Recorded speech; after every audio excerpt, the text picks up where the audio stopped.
Using a telescope is really one of the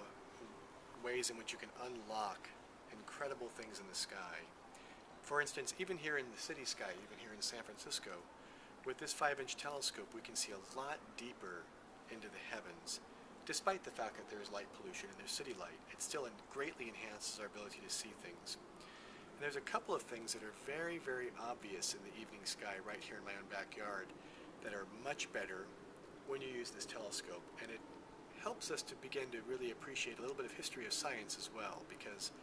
by using this telescope tonight for two very simple things, looking at Jupiter and its moons, and looking at our own moon, which will be at the first quarter phase, that allows us to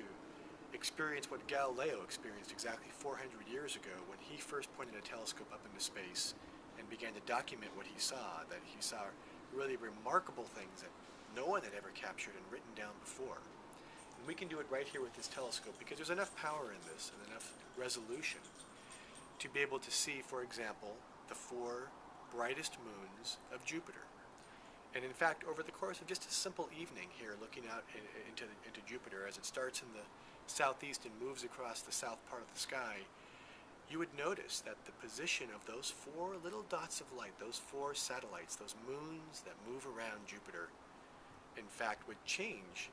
in a meaningful way over the course of even just a few hours, where you might see one of those little dots of light go from being in orbit around Jupiter to being eclipsed by the shadow of Jupiter.